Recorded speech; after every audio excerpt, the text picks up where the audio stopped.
Well, hello there guys, it's Boardman here. You probably recognise me as a storyteller and video creator. So, I am so glad to see you to join me on this brand new video.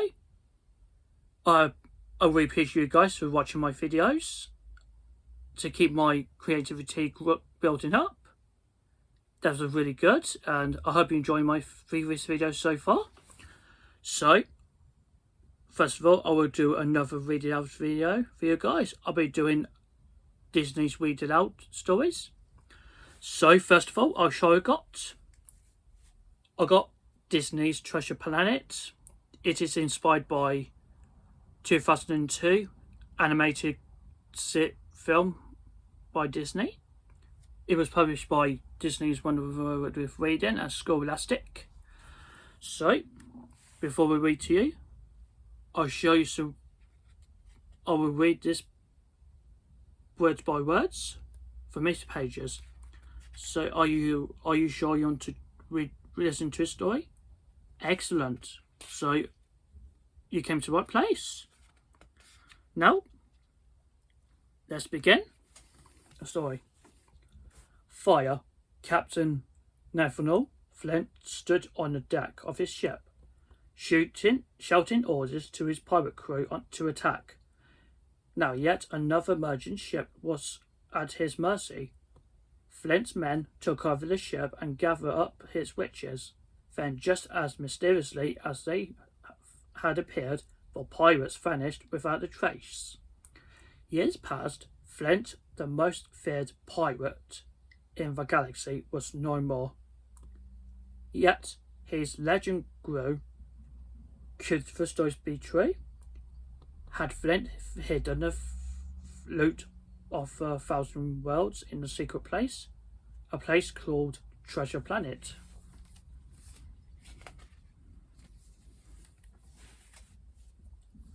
The tale of Flint's treasure had always thrilled young Jim Hawkins as he guided his solar server above the sleepy town of Benball. On the planet Montresa, Jim dreamed about finding Flint's legendary treasure, but dreams were almost all Jim had. His father had left years ago. Jim's mother, Sarah, now ran the Benbow Inn all by herself, so things hadn't been easy for Jim or his mother. One day, Jim went off by himself to sit on the roof of the inn. He didn't realise his life was about to change. Suddenly, the spaceship crashed near the inn. Jim raced over to find a total-like alien named Billy Bones crawling out of the ship. "He's after me," chest. "You've got to hide me, lad," gasped Billy Bones. Jim helped the injured creature back to the inn.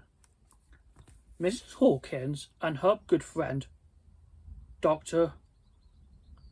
Doppler, were shocked as Jim and Billy Bones stumbled through the door. "He's badly hurt. We've got to help him," Jim pleaded, but sadly no one can help Billy Bones. He handed Jim a strange sphere. "He'll be coming soon. Can't let him find us," Bones whispered.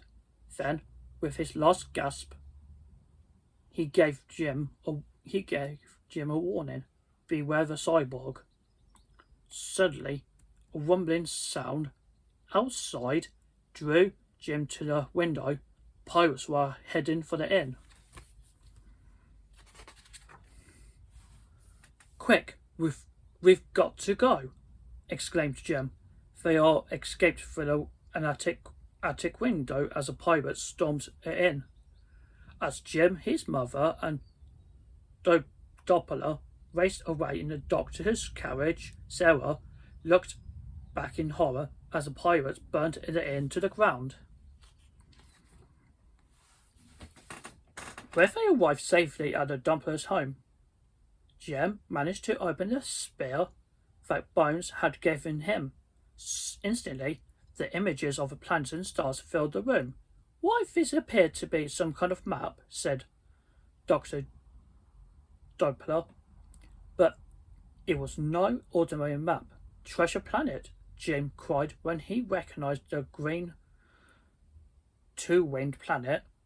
The map showed a way to Flint's legendary hiding place and his treasure. Jim was eager to go. With that treasure could we build it in?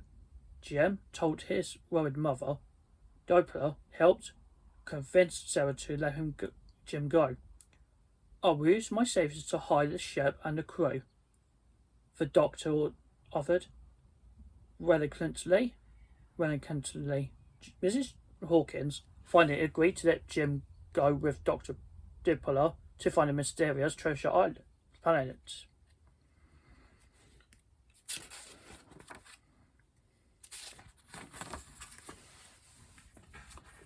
A few days later, Jim and Dr. Doppler boarded the RLS Legacy, the ship that would take them to the treasure planet. There they met the tough, quite witted Captain Amelia. She didn't trust the crew that Dr. Doppler had hired. The captain warned Jim and Doppler not to say anything about the map.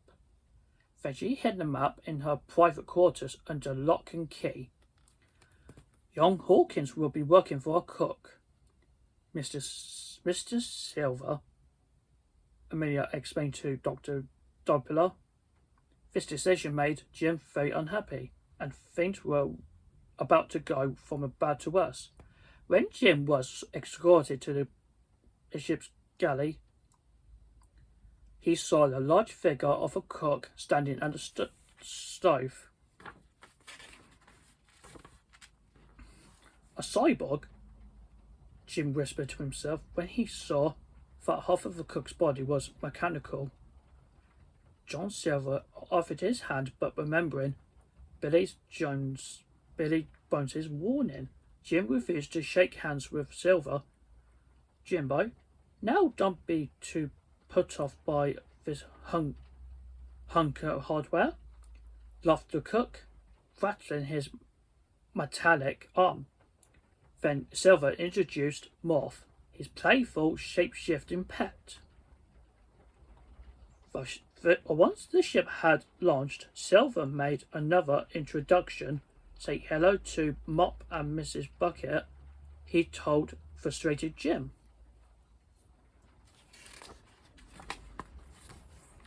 At first, Jim did not like working for Silver, but over time, the cyborg taught Jim much about life on a ship. Everything from peeling potatoes to tying knots. Soon Jim found himself growing fond of John Silver, and Silver grew proud of the lad as Jim showed signs of becoming a fine spacer. "You got the makings of greatness in you," Silver told Jim. But yeah, got to take a helm and chart your own course. Stick to it, no matter the squirrels." For Jim and Silver was like the father he never had.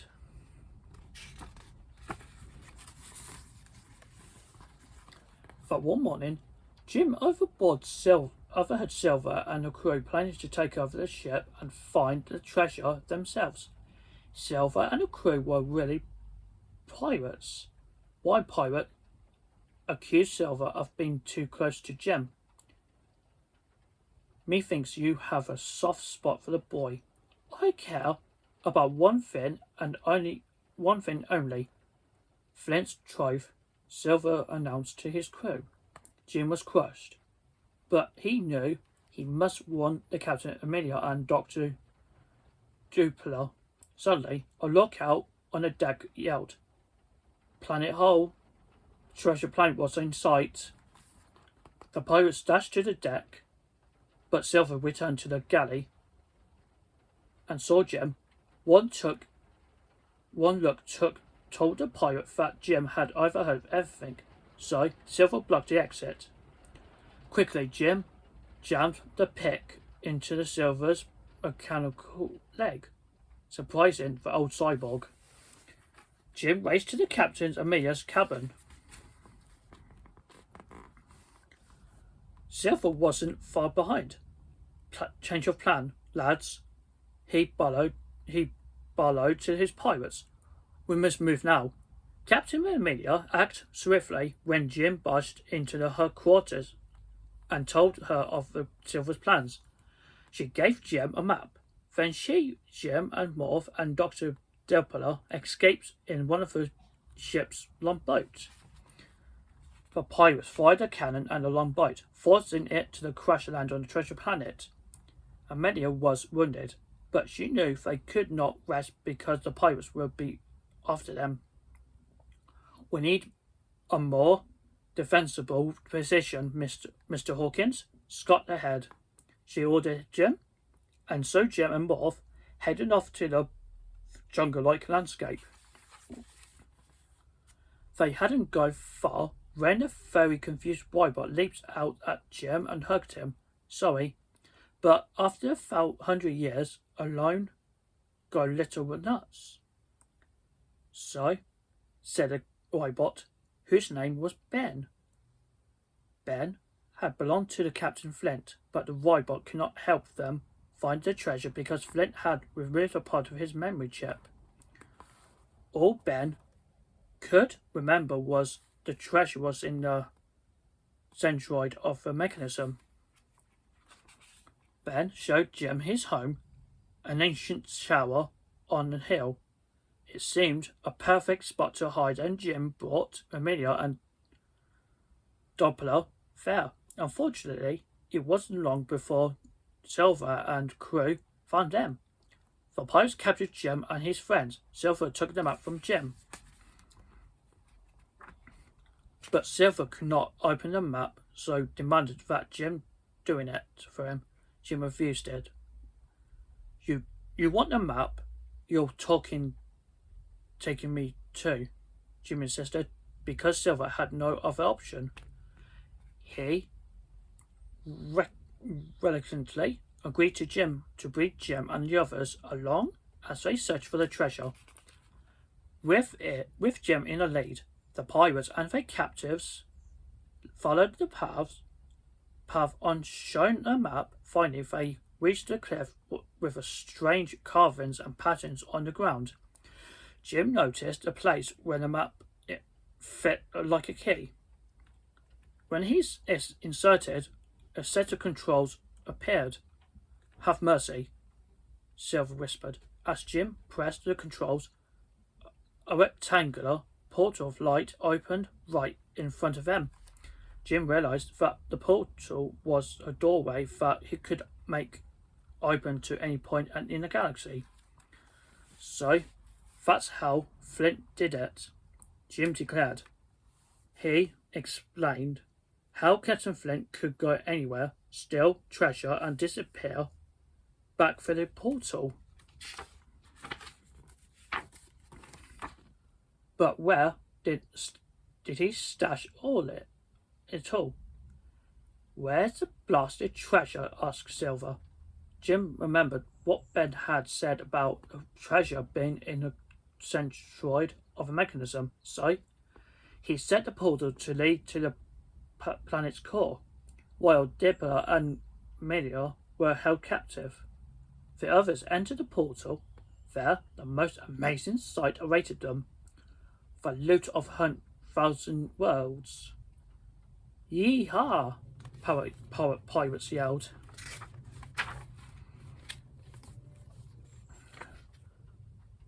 But Jim was more interested in Captain Flint's old pirate ship. Together with Ben, Jim sneaked aboard. Once there, the two stared in horror. Captain Flint? Gasped the robot. Perched on the top of an old chair were the skeletal remains of Captain Flint, and Ben's missing memory chip was in bony hand. Jim carefully took the chip. "Hold still, Ben," said Jim as he plugged the chip into the robot's head.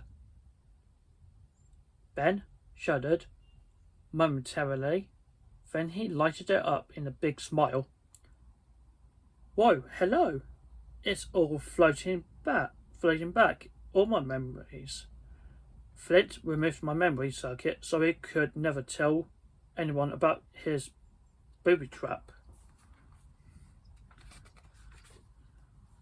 Suddenly, the entire treasure chamber began to rumble and shake.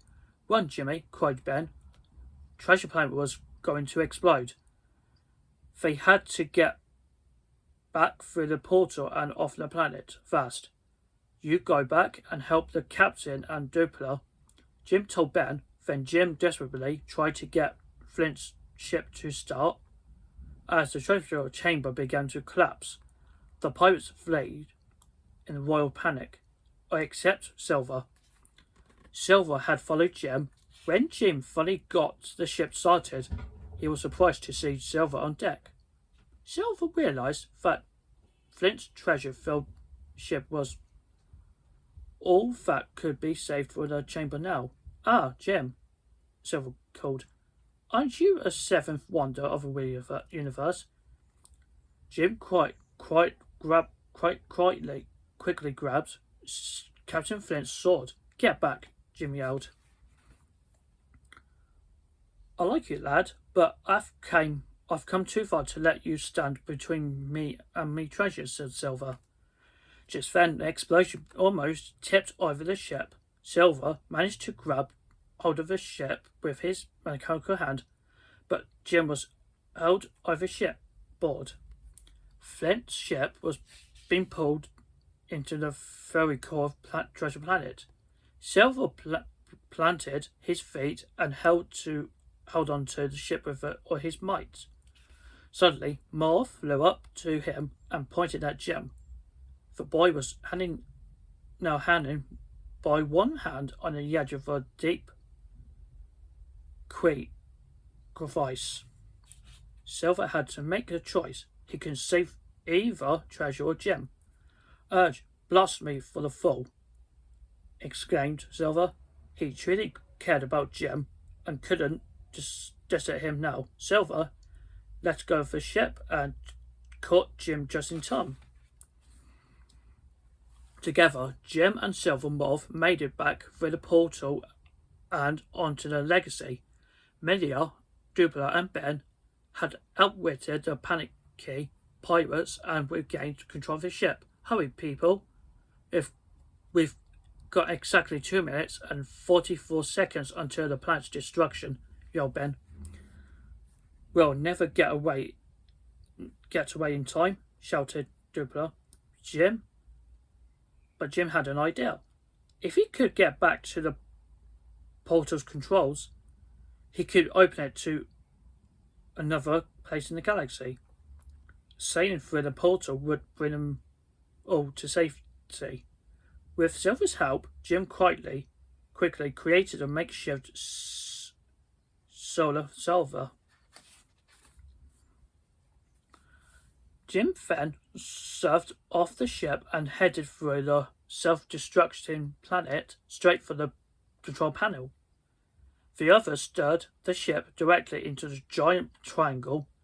With only seconds left, Jim reached the controls and changed the portal's destination.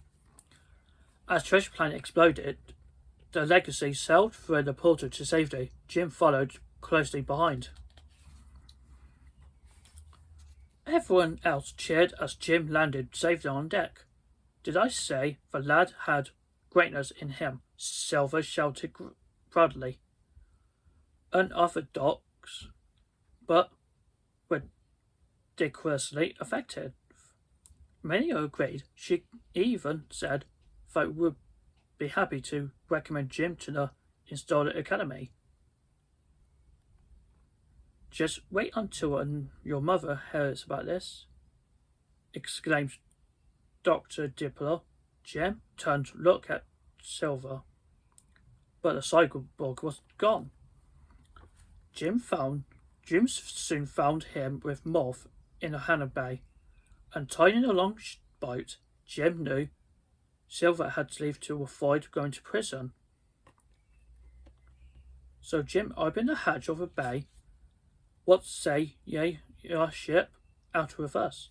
Silver asked. Jim shook his head.